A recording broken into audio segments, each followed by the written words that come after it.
Olá, consciências, tudo bem com vocês? Estamos aqui em mais um Papo Alto Astral com o nosso amigo Renato Santos. E hoje ele vai relatar para a gente a experiência que ele teve com a síndrome do pânico. Tudo bem, Renato? Tudo bem, Luiz? Joia. Deixa eu te perguntar, como que era a sua rotina antes de ter a síndrome do pânico? Muito boa pergunta, Luiz. Muito boa pergunta, né? Eu sou funcionário público, né? Eu trabalho na área da saúde há quase 20 anos, né? Não como técnico em saúde, mas em postinhos de saúde, né? Na Secretaria de Saúde, que é o meu trabalho atual, né? Então, eu já tive contato com muitas pessoas, né? E eu já fui uma daquelas pessoas que achava que depressão, síndrome de pânico, é bobeira, é frescura, é falta disso, falta daquilo, né? Eu já fui uma dessas pessoas também, né? Mas antes de ter tido pânico, eu posso te dizer, de acordo com os nossos hábitos, pensamentos, sentimentos, ações, né? Porque os hábitos vêm as ações também. Nós vamos nos qualificando energeticamente ou vibracionalmente falando, né? E cada nível vibracional tem afinidade com níveis vibracionais que têm a mesma frequência vibratória, né? Então, se você vibra numa frequência vibratória elevadíssima, né? Você vai ter contato com experiências relacionadas àquele nível vibratório elevadíssimo. Se você tem uma frequência vibratória muito baixa, você vai afinizar-se com sensações, com sentimentos vinculados ou relacionados àquela frequência vibratória determinada, né? Entendi. Então, na verdade, nós atraímos para nós aquilo que nós projetamos de nós, Luiz, né? E dentro de nós existem portas, cara. Existem portas que nos dão acesso ao que é mais transcendente e aquilo que é menos transcendente. Isso eu Entendi. falo baseado em experiências mesmo, né? Entendi. Então, você está me falando o seguinte, sobre essas portas, né? Porém, uma coisa, tudo é escolha, né, Renato? Você escolheu diminuir essa vibração, né? Desassociar com aquele amparo que você tinha nas meditações. Foi escolhas, né? E você está falando do processo depressivo, do processo de síndrome do pânico, mas você está associando a uma frequência energética que afetou o seu corpo físico, a sua mente, o seu cérebro. É isso. Então, tudo aconteceu de acordo com frequências energéticas que você começou a vibrar semelhante, né? Olha, Luiz, é um pouco difícil de representar isso, né? Que eu compreendi, né? Mas a vida me mostrou o seguinte, né? Que dentro de nós existem portas, né? Alguns podem falar chakras, tá? Eu vou falar de forma mais simples, da forma mais simples possível, né? Existem portas, portas fechadas e portas abertas, né? Essas portas estão vinculadas ao nosso sistema nervoso, né? E em relação à depressão, à síndrome de pânico, né? Normalmente sempre há um curto-circuito. Eu estou falando de uma forma simples para representar uma coisa né, que às vezes eu não vou conseguir traduzir de forma perfeita, né? Então, por exemplo, acontece um curto-circuito no interior da pessoa que leva ela a começar a sentir certas coisas pesadas, presenças pesadas, coisas, um corpo, uma coisa estranha, algo estranho, algo ruim que elas começam a sentir. Por exemplo, vamos imaginar que você ama muito a sua avó, né? Aí a sua avó falece, aí te dá um curto-circuito, vamos colocar assim, né?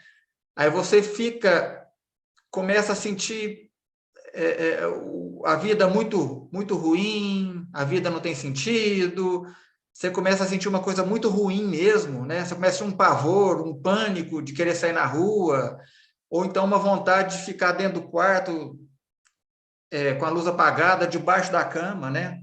Como foi o exemplo por exemplo, aquele padre, se eu não me engano, o Fábio de Mello, né? O padre Fábio de Mello, se eu não me engano, ele falou que queria ficar só debaixo da cama, num quarto com a luz apagada, né? Com aquele padre Marcelo Rossi, que entrou numa depressão profunda também, né? Por exemplo, eu já ouvi falar de casos de pessoas fazendo curso de medicina aqui na cidade, né? E naquela pressão que eles sentem, são crianças, são jovens ainda e tal, e pressão da família, da escola, de trabalhos e tal, acontece o curto-circuito. Acontece o curto-circuito com elas caem em depressão profunda, não querem saber de estudar, querem voltar para casa, ficam com pavor de tudo isso. Já ouvi várias histórias assim, né? Ou então aquela mãe que perde o filho, ou uma separação, por exemplo, um casal que está casado há tantos anos, né? Aí há uma separação, aí novamente acontece o curto-circuito, é como se fosse uma pane no sistema nervoso, né? Aí a pessoa começa a sentir coisas muito ruins mesmo, né? Essa coisa ruim que as pessoas sentem, né? Que levam muitas a tirarem a própria vida, porque elas querem se ver livre daquilo ali. E elas acham que ao tirar a vida, elas passando, sei lá, né? Uma faca no pescoço, elas vão sair daquela situação, né? Ou cortando os pulsos, né? O desespero, às vezes, chega a ser tão grande que as pessoas cortam os pulsos, porque eu já ouvi falar que quando uma pessoa que cortava os pulsos, ela se sentia melhor, né? Deixa eu te falar uma coisa. Tudo isso que você está falando, você falou de que parece que a pessoa vai entrando num estado vibracional que leva ela para o inferno, né? O inferno, no meu entendimento, seria um estado íntimo da gente, né? O que eu falo? Por exemplo, quando a pessoa está nesse estágio tão ruim, tão para baixo, o íntimo dela está tão ruim que quando ela corta esse elo com a vida física, automaticamente ela vai se afinizar com um estado íntimo exterior similar ou pior. Por que pior? Porque a gente vai estar só com o corpo emocional.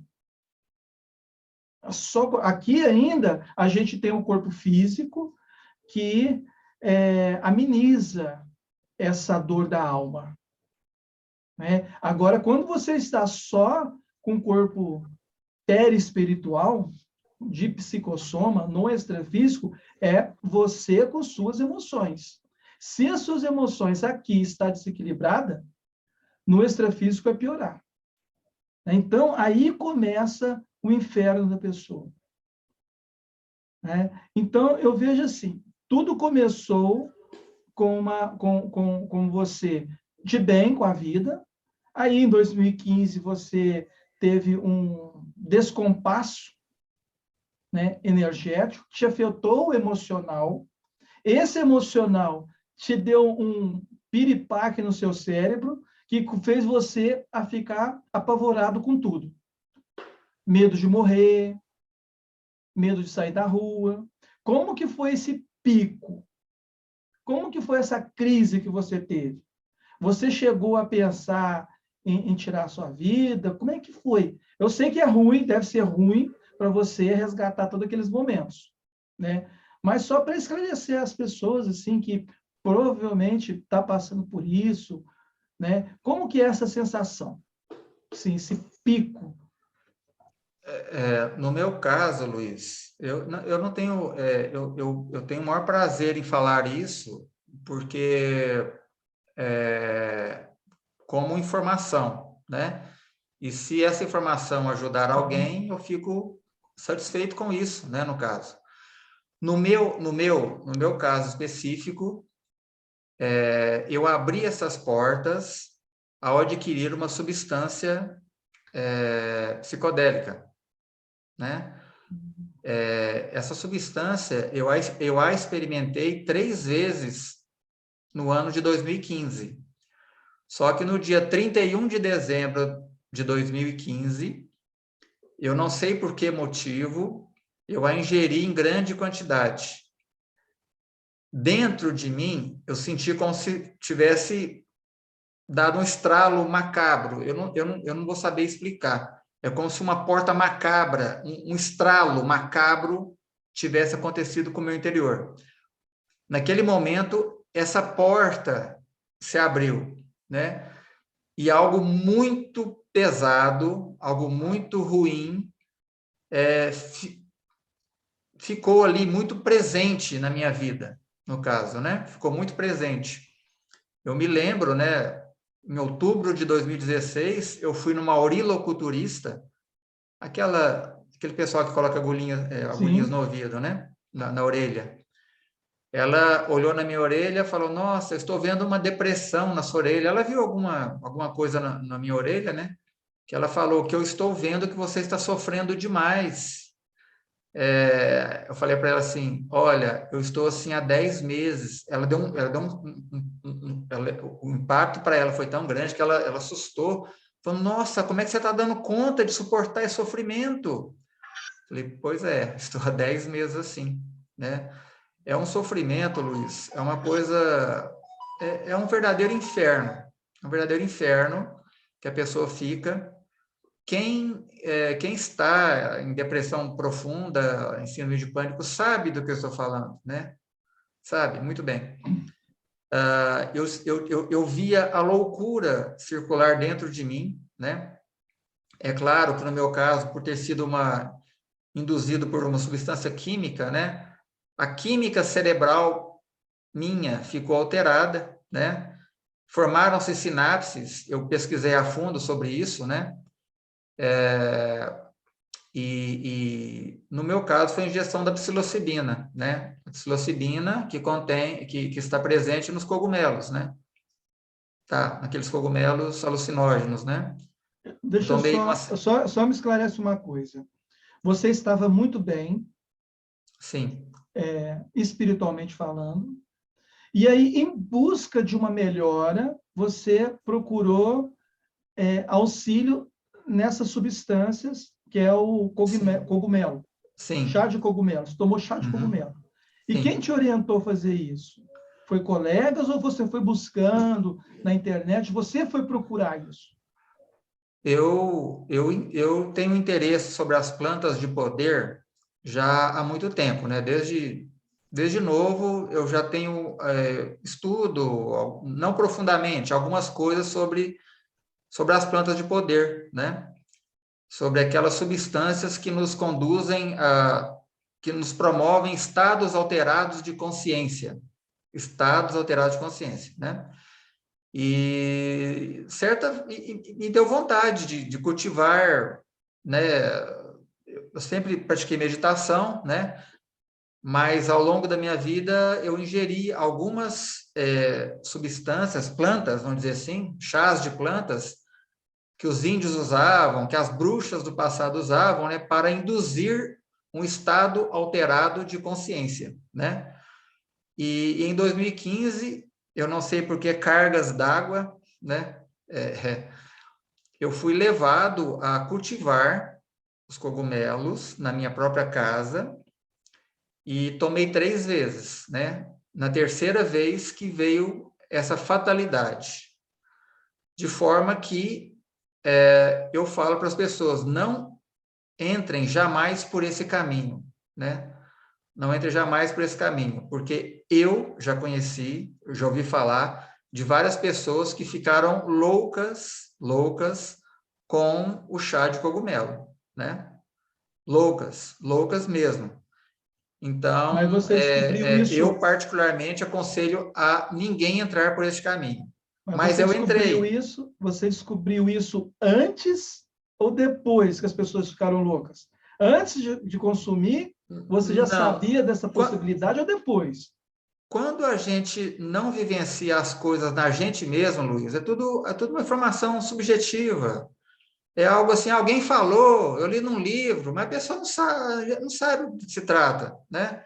É uma informação subjetiva. Agora, quando a pessoa vivencia a loucura, vivencia o inferno, vivencia aquela coisa ruim que, que você, que, quem já teve sabe do que eu estou falando.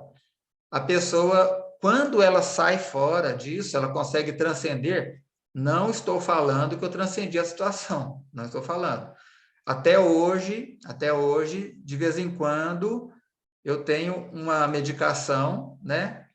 Que eu não tomo ela continuamente, mas de vez em quando eu tenho aquela recaída, eu tomo uma medicação que me ajuda demais, né? Que eu vou ter o bom senso para não comentar essa medicação aqui agora, porque é uma Claro, medicação bastante conhecida, né? Tem até em postinho de saúde, claro, não. mas que deu muito certo para mim. É um calmante. Esse calmante, de vez em quando, de forma fracionada, eu tomo ele quando eu estou percebendo que eu estou sentindo aquela coisa ruim, Quando eu falo coisa ruim, quem já passou por isso sabe muito bem do que se trata. Quem passa por isso sabe muito bem do que se trata. É uma coisa ruim mesmo, né? A explicação, a informação que se fala no Espiritismo, de obsessor, aquela explicação que eles dão ali, veja bem, especificamente nesse caso, eu vivenciei isso em mim, né? Quando eu trabalhava no postinho, aqui próximo de casa, né? Eu fiquei sabendo de um grande médico, que era um médico espírita, era um psiquiatra, né? Que ele escreveu livros. Eu não li esse livro dele, né? Mas é um psiquiatra famoso, tem até o nome de uma rua. O nome desse psiquiatra numa rua aqui no bairro próximo aqui da minha casa, né? E esse psiquiatra, ele falava assim, isso me contaram, né? Nesse livro ele falava assim, que todos os casos de depressão, síndrome de pânico, angústia profunda e qualquer nome que se dê, né, no caso, são distintos casos de obsessão espiritual, né? Ele era um médico pediatra espírita, né?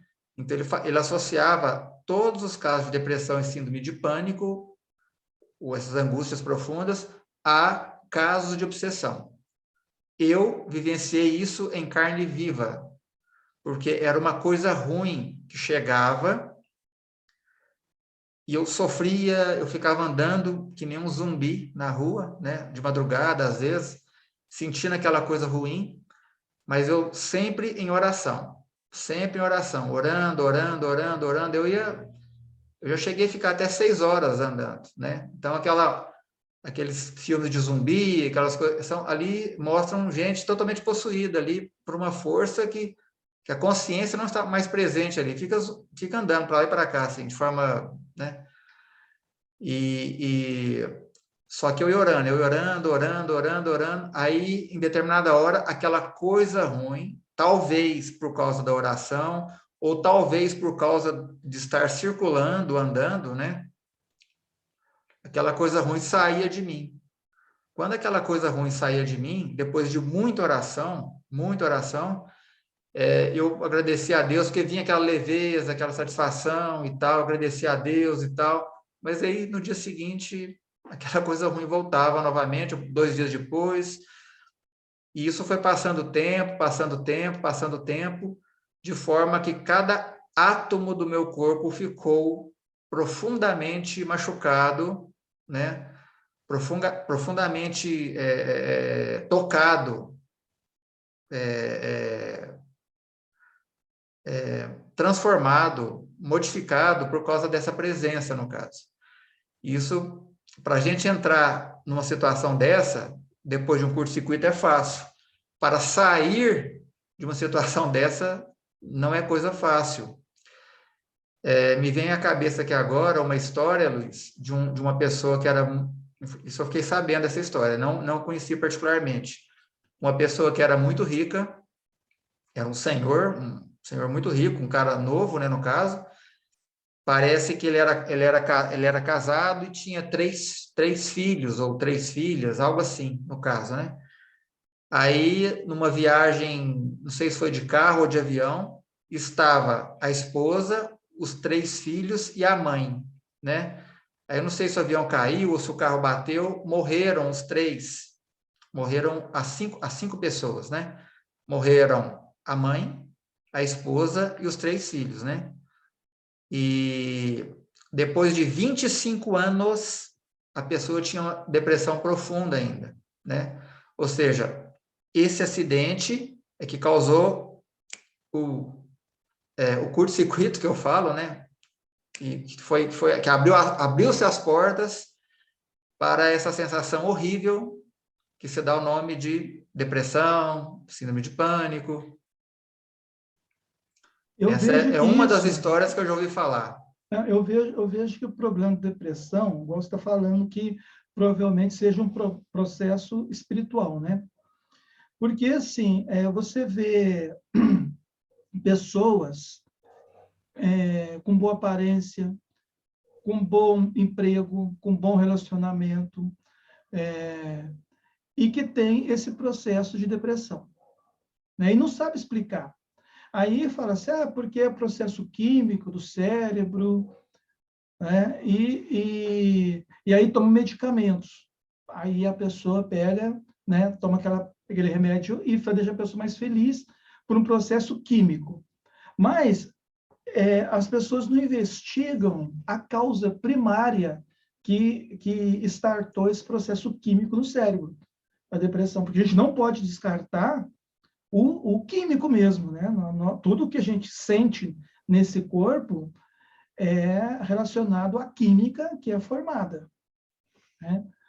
E eu vejo que, no seu caso, foi uma química cerebral que startou algo que estava encoberto, né? Um assédio extrafísico pesado que veio através de uma abertura que você deu. É praticamente isso. E muitas pessoas também têm essa porta aberta por algum motivo, que é íntimo da pessoa. Aparentemente, a pessoa não tem motivo nenhum para estar em processo depressivo e, do nada, aparece aquele problema. Mesmo com a boa aparência, com o emprego, com situação financeira estável. Veja bem o caso, né, que a gente observa em países ricos, nórdicos, né, no Japão, o índice de pessoas depressivas e que cometem suicídio é alarmoso. No entanto, pessoas que vivem na África não têm o mesmo índice de suicídio, né? Olha como que é as coisas, né? Talvez a facilidade da vida faz com que ela procure startar algum processo químico nela, né? Que vai abrir portas para o extrafísico. Agora, como que você saiu dessa obsessão? Excelente pergunta. A vida me ensinou que sempre tem aquele curto-circuito, aquela coisa que desencadeia isso, no caso, né? Que desencadeia essa... Sempre acontece alguma coisa. Sempre acontece alguma coisa. Por exemplo, a pessoa não tolera o patrão. A pessoa vai segurando aquilo, remoendo aquilo. Uma hora dá o curto-circuito. aí ela começa a cair na depressão, começa a cair no pânico, aí ela perde totalmente o controle sobre suas emoções, ela começa a sentir aquela coisa ruim, aquela presença ruim, né? O momento do curto-circuito é o momento de, como eu falo, as portas se abrem, né? Sempre tem um fator que desencadeia isso, a abertura dessas portas, né? Quando essas portas macabras se abriram dentro de mim, eu comecei a sentir aquela coisa ruim em mim, eu não sabia do que se tratava, né, nos primeiros 2 dias eu não consegui dormir de noite, né, sentindo aquela coisa horrível, horrível, aqui no meu corpo mesmo, aquela coisa ruim, sabe? Então, às vezes eu saía andando na rua, ficava circulando na rua de madrugada, no caso, né, para se libertar daquilo, mas aquilo estava aqui, né? E isso, aí, Você uma ouvia amiga... vozes na sua cabeça, falando assim, você não vale nada, você tem que morrer, como é que era No meu, esse tormento na sua no cabeça? meu caso, eu não ouvia vozes tal como uma grande amiga minha ouvia, né? Uma grande amiga minha ouvia vozes, claramente. Mas de vez em quando surgia, né? Suicida, vinha assim, né? Eu não ouvia voz, vinha só aquele pensamento assim, né? De tira a vida, faça isso, faça... Via pensamentos, não ouvia Pensamento. vozes. Eu não Mas ouvia vozes. é justamente isso que eu tô ouvindo. É, Vem esses pensamentos vinham de pensamentos macabros, que né? você não vale nada, que você não presta, que você é isso que vinha na sua mente, que a vida não vale nada. No meu caso, eu queria sair daquela situação, né? Naquela situação pavorosa. Aí me vinha pensamentos de suicídio. Eu não cheguei a ouvir vozes, mas eu tive uma amiga que ela ouvia vozes falando para ela, faça isso, faça aquilo, faça aquele outro, no caso, né? Então, existe a questão do ego interior, né? E existe a questão das entidades exteriores, né? Então, assim, até nisso aí também, né? Nós devemos aprofundar bastante a compreensão nesse sentido, né? Porque existem coisas de fora e existem coisas de dentro de nós mesmos. Coisas não muito boas de dentro de nós mesmos e coisas não muito boas de fora de nós mesmos, né? Eu tive a sorte, quando eu trabalhava no postinho, do médico que me atendeu, que é um cara maravilhoso, um cara fantástico, né? Ele tinha 30 e poucos anos de idade, né? Mas ele tomava ansiolítico. Ele tomava ansiolítico. Ele sabia, ele sabia o que era, em si mesmo, né? Certa vez ele falou assim, Renatão, se eu não tomar um ansiolítico, eu não dou conta não, cara. Não dou conta de mim, não, né? Não dou conta de mim. Luiz, quando você escutar uma pessoa falar, olha, não estou dando conta de mim, cuidado, muito cuidado com essa pessoa. Essa pessoa está próxima de cometer alguma coisa muito negativa, né? Contra si mesma. Então, dê atenção. Se você escutar uma pessoa nessas condições, dê atenção. Uma coisa que muito me ajudou e que me ajuda, e que eu ajudo aos outros também, é simplesmente dar atenção para a pessoa, né? Quantas vezes, lá no postinho, eu não sou profissional de saúde, não, né? Mas quando eu trabalhava na recepção de um postinho de saúde, lá pelos anos de 2016, 2017, eu olhava assim, ó, opa, aquela pessoa que está chegando ali está com depressão. Eu ia lá conversar com ela, já houve casos, uns 5 casos mais ou menos, que de longe eu vi que a pessoa não estava bem, né? Eu fui lá conversar com a pessoa. Ao conversar com a pessoa, eu fui falando do meu caso, a pessoa melhorava na hora e queria ir embora para casa, cara. Eu já vi casos de pessoas chegar desesperada lá, eu quero médico, eu tô morrendo, eu quero médico, naquela ansiedade absurda, né? Eu chegar e parar para conversar com a pessoa, não, sim, eu sinto assim, ó, olha, isso aconteceu comigo, acontece assim, a pessoa olhava para mim, nossa, você me compreende? É isso que eu estou sentindo. Uai, estou melhor, eu vou embora para casa. Entendeu? É que eu sei que é cansativo, Luiz. Eu sei que é repetitivo. As pessoas que estão com depressão, com síndrome de pânico, elas ficam repetindo, repetindo, repetindo, repetindo. A pessoa que mora do lado é ultra cansativo para ela. Eu sei disso, né? Mas eu lembro que quanto mais onde eu trabalhava tinha umas 40 pessoas mais ou menos, né? Então eu contava a mesma história para uma, a mesma história para outra, a mesma história para outra, a mesma história para outra. Aí tinha como eram várias pessoas, eu ia contando a mesma história para uma, para outra, para outra, para outra, eu me sentia melhor, né? Eu reconheço a tremenda importância que é o CVV, né? O Centro de Valorização da Vida, né? Quando eu estive voluntário lá, eu fiquei sabendo que as pessoas muito me procuravam para conversar comigo, né? Isso me falaram depois, né? Por quê? Porque eu tive a experiência daquilo que as pessoas estavam sentindo, eu tive em mim mesmo, no caso. Eu sabia do que as pessoas estavam sentindo. Só que eu me dou conta que eu quebrei muitas regras lá no CVV, né? Porque eu interagia com as pessoas de uma forma que não, que eu acabava quebrando as regras, né? Porque assim, era uma interação muito mais calorosa, né? Só que não, eu quebrei as regras, né? Porém, as pessoas me procuravam, né?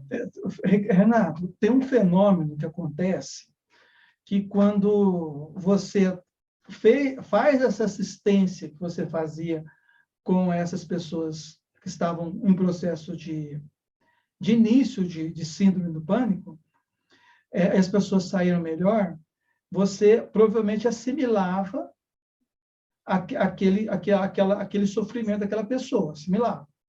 Você tinha alguma repercussão depois, durante? Como é que era? Essa assimilação, como é que você fazia para desassimilar? Excelente pergunta, meu irmão. Excelente pergunta. Um grande amigo nosso, eu não vou citar o nome dele, mas é um grande amigo nosso. Ele já até já imagina quem é, né? Já sei quem é. Começa com R. Isso, E termina com começa N. com E. Uhum. Começa Termina com R com e N. acaba com Robson. Ah, sei qual que é. Esse grande amigo nosso falou para mim assim, quando eu ia entrar para o CVV, falou, Renato, você não está preparado, você está muito sensibilizado, você não está preparado para ajudar as pessoas. Você vai lá, isso vai te prejudicar. Só que não, meu irmão, não é assim não, né? Quando a gente ajuda, a gente é triplamente ajudado, né? Então, quando a gente se doa, vem muito mais para a gente, né? Então, aquela frase de São Francisco de Assis, é dando que se recebe, né? Então, toda vez que nós damos alguma coisa sem querer receber nada em troca, a gente recebe muito mais, né? Então,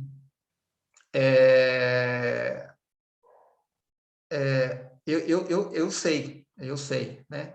Que uma das melhores formas do depressivo se ajudar a si mesmo, daquela pessoa que tem síndrome de pânico, se ajudar a si mesmo, é ajudando ao próximo. É fazendo obras de caridade para ajudar ao próximo. Por quê? Porque essas obras são feitas com outras pessoas, ela vai estar em contato harmonioso e criativo com outras pessoas, conversando, sorrindo. Aí ela é convidada para outro meio social, né? Então, no meu caso, que foi síndrome de pânico, eu tinha pavor de ficar dentro da minha casa, né?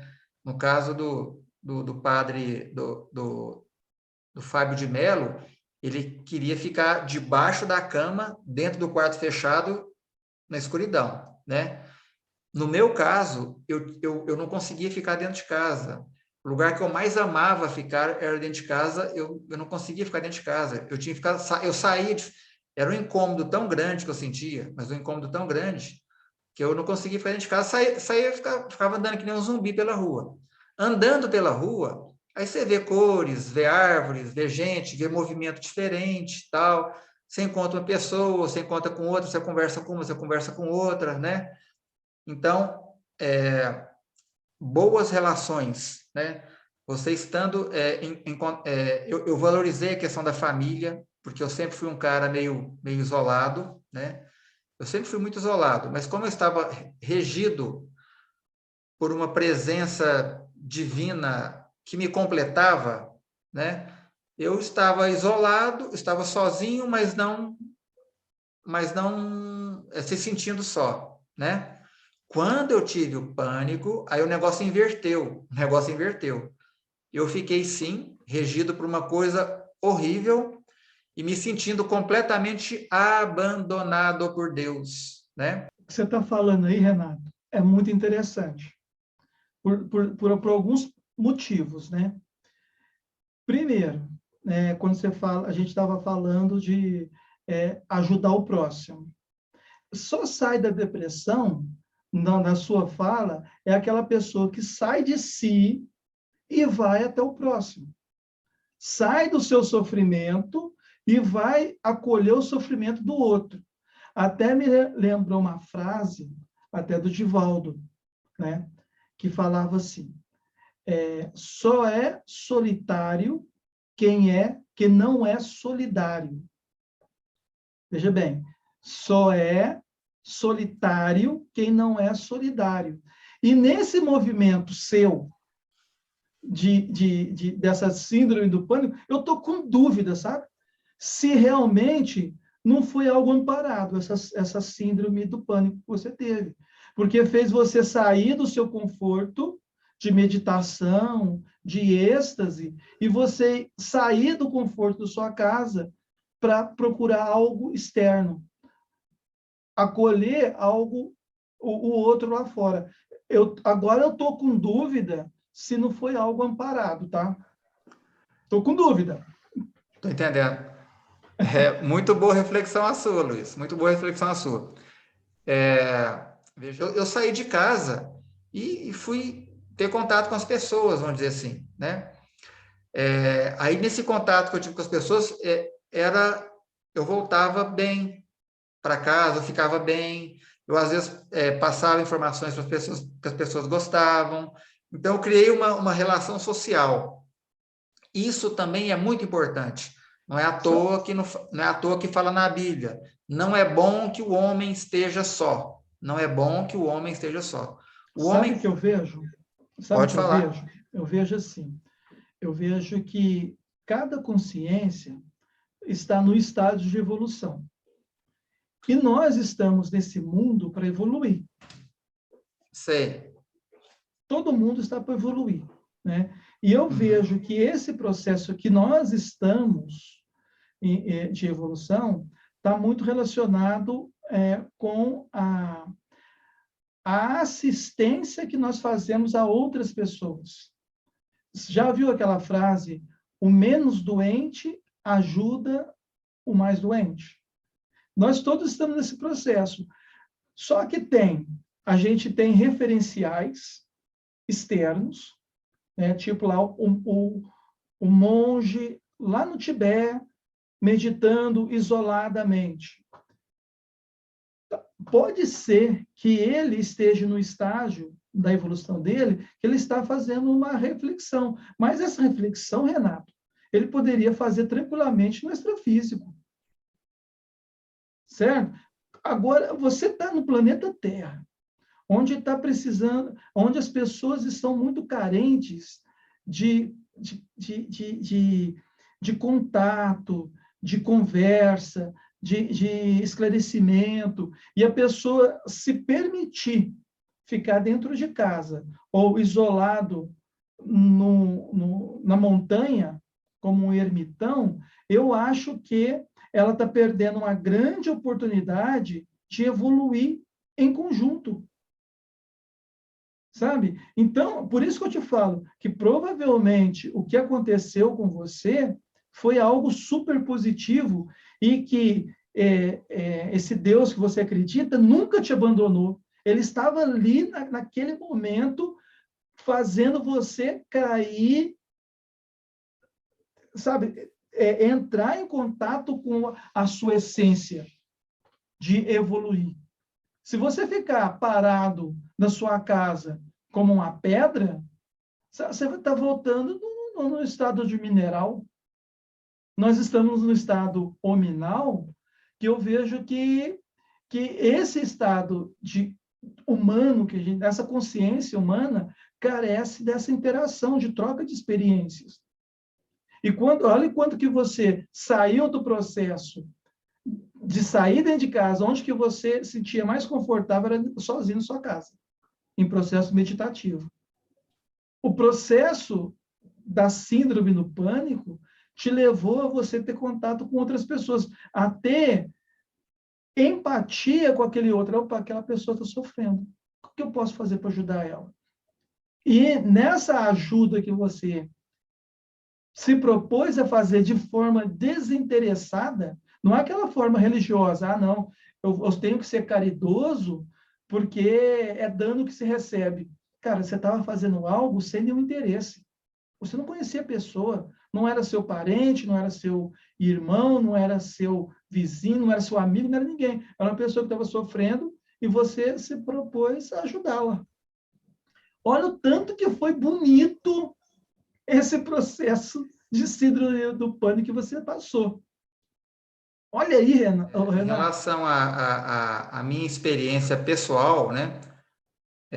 Eu sou grato a tudo. A minha atual esposa, por exemplo, eu conheci ela por causa disso, né? Se eu não tivesse tido esse processo todo que eu passei, eu não teria conhecido a minha esposa, né? Minha atual esposa, não teria conhecido.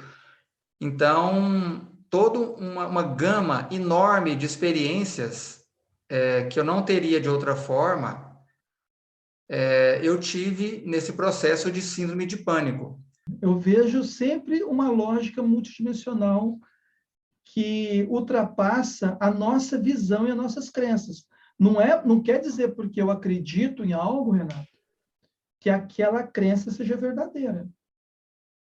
Veja bem, né? Igual, por exemplo, não é porque você está vendo uma pessoa lá no boteco tomando cachaça, bebendo, que ela está evoluindo ou que ela não está crescendo. Porque, veja bem, como que eu vejo essa questão aí do... Eu sempre olho, na experiência pessoal de cada consciência. Isso vai fazer com que a consciência evolua, através da experiência. Se a consciência não passar por determinadas experiências, por exemplo, a guerra, sabe? Ela não vai saber o que é amor, a paz. Se ela não passar pela escuridão, ela nunca vai compreender a luz, e vice-versa. Então, eu vejo sempre que é uma questão de experiência, né? Então, veja bem, quando eu estou falando nessa experiência que você teve, ou que várias pessoas estão tendo lá no boteco, por exemplo, não quer dizer que a pessoa é tão evoluída. Olha ali o tanto que a pessoa está desperdiçando a vida dela. Quem pensa desse jeito tem uma visão monodimensional, monoexistencial, como se fosse só aquela vida que a pessoa teve. Se a pessoa retroceder, tivesse aquela cronovisor, né? Aquele cronovisor, e pudesse ver ela na vida passada, fala assim, pô, aquela pessoa ali era tão fechada, ela não interagia com ninguém, ela era quase um autônomo, sabe? E olha como ela está hoje, ela está naquele boteco, rindo, cantando, divertindo, fazendo as pessoas rirem. Olha como é que muda, entendeu? Então, eu vejo assim, não quer dizer que a pessoa que está lá no boteco, que está trabalhando sei lá, de uma profissão que não tem nada a ver com o status que a sociedade está, um médico, mas talvez aquela pessoa ali que está no boteco, que é um jardineiro, que é um pedreiro, no caso, na vida passada, talvez ele era um advogado, um médico, que vivia isolado na bolha dele. Sabe? Que evolução ele teve? Dentro, fechado na bolha dele, no autoconhecimento, no conhecimento que ele teve momentâneo ali. Então, por isso que eu estou falando assim, não estou minimizando, querendo passar a mão na cabeça de quem tem síndrome do pânico. Ah, não, está tudo certo. Não. Cada caso é um caso. No seu caso, fez você dar um up na sua vida. Fez você sair de uma situação de um fechadismo consciencial, de uma pessoa fechada, né? Como você falou. Eu não dava muito valor à família, né? Eu ficava muito mais na minha, porque eu me sentia completo. Essa completude estava te dando alguma evolução? Você com o pai, né? Com o pai, né? Como algumas linhas de pensamento falam, né? O Deus está dentro da gente. Aquela ideia do Lamastê, né? O Deus que habita em mim sauda o Deus que está em você. Então, não está algo lá fora. Não tem algo lá fora que a gente tem que ficar buscando. É aqui dentro. Né? Aqui dentro, e dentro da gente, interagindo com o outro. Então, acho que esse processo de ser no pânico, olha como é que a conversa nossa foi para um outro lado completamente diferente, né? De um lado pesado, patológico, de doença, para um lado assistencial. A vida, se a gente olhar a vida, Renato, a vida é isso aí, cara, né? Aprendizados. Aprendizados. E muitas vezes a gente tem que passar pelo vale para evoluir. Não é só, eu tô bem, eu tô às mil maravilhas, mas ela está no momento de inércia evolutiva. E muitas vezes aquele cara que está lá passando pelo vale, né, chorando, gemendo, é a melhor fase evolutiva da existência dele. Eu acho que essa conversa foi para um lado muito lindo, viu, da história dele. Nós temos a eternidade. Fica tranquilo. Isso milhares de reencarnações. Vamos viver. Milhares e milhares e milhares de reencarnações. Vamos viver e apreciar esse momento evolutivo que a gente está tendo agora. Viveram aqui agora, fantástico. Apreciando, né, esse momento evolutivo. Mas, hein, Luiz, você perguntou da minha cura, como que eu me curei, né? Uma hora atrás lá, né? Então, eu passei por várias, passei por hipnose, só que eu não fiquei hipnotizado, não. Fui em clínicas de hipnologia, fui na auriculoculturista, aí tomei medicamentos, né, receita azul, né, e até hoje, hora ou outra, quando eu estou assim, mais atacado, eu tomo, no caso. Mas aquela coisa que estava em mim, como que ela se despregou de mim? Eu acho que seria interessante falar disso aí, né, no caso. Sim. Porque aquela coisa que estava em mim, que era uma coisa muito pesada, todo o pânico, o pavor, a ansiedade que eu sentia era dela, não era meu. Porque quando eu ficava orando, pelo poder da oração, aquela coisa se afastava de mim. Se afastava de mim. Mas como as portas estavam abertas, aquela coisa voltava para mim, né? Então, certa vez, na quarta vez, eu fui num centro espiritualista lá no sul de Minas, né? E nesse centro espiritualista que eu conheci minha atual esposa, né? Da quarta vez que eu fui lá, no final de 2016, eu fiquei 11 dias nesse local, né? 11 dias nesse local e tal. Eu fiquei em um iglu, somente naquele local. Quando eu cheguei naquele local, eu já parei de tomar, eu já não mais senti vontade de tomar o Rivotril, lá dentro desse local, né? Quando eu saí desse local, né? Eu já não mais tomei Rivotril, mais como eu tomava antigamente, né? Eu tomei Rivotril no passado, né? Aí uma pessoa desse local me ligou para mim, eu já estava aqui na cidade de Uberaba, né? Ele falou, Renato, você nem imagina o que aconteceu aqui depois que vocês saíram daqui. Eu e essa colega psicóloga que eu te falei, que depreciou, depreciou a questão da depressão, né? Eu vim de carona com ela, né? Vim de carona com ela para cá e tal, né? Aí eu falei, não, mas o que aconteceu aí depois que eu saí daí? Ela falou, nos iglus que vocês estavam, porque eu estava no iglu, essa outra colega psicóloga estava em outro iglu, né? Nos iglus que vocês estavam, tinha uma coisa pesada incomodando todo mundo lá. Aí os monges clarividentes, porque no local tinha monges clarividentes, né? Eles perceberam aquela presença, né? Tiraram todo mundo dos iglus, fizeram uma limpeza física em cada um dos iglus e fizeram limpezas de oração também ao redor dos iglus para encaminhar aquela coisa para o caminho dela, vamos dizer assim.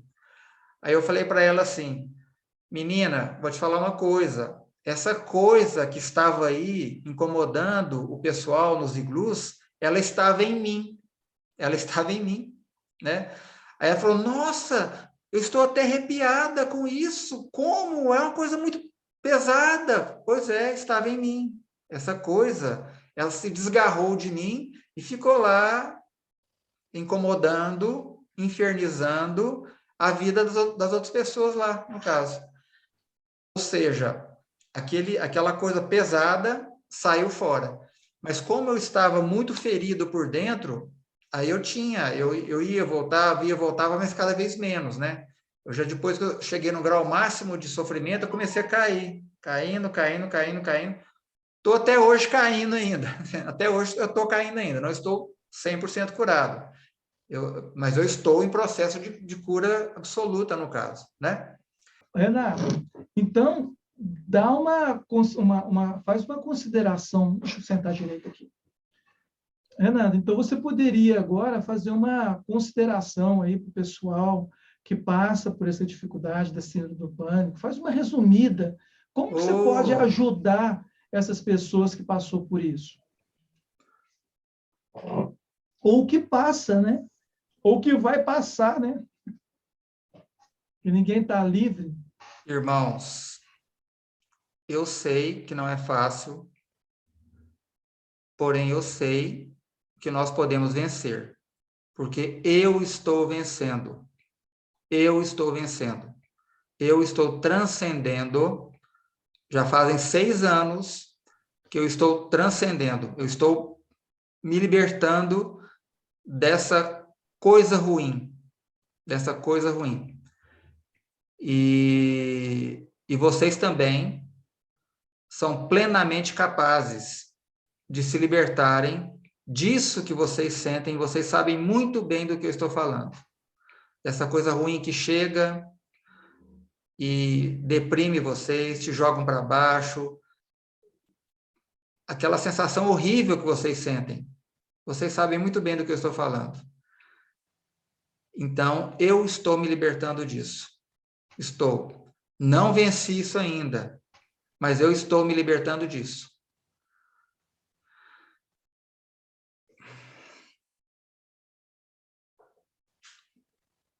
É isso aí. Então, é isso aí, Renato. Muito obrigado aí pela sua ajuda, por essa assistência que você deu para a gente aí, né? E espero que o pessoal goste, compartilhe aí essa assistência que o Renato está passando para a gente, essa ajuda. E sábado que vem, a gente está no nosso Papo Alto Astral com outra pessoa. Espero vocês até sábado que vem. Então, bom final de semana e fiquem em paz.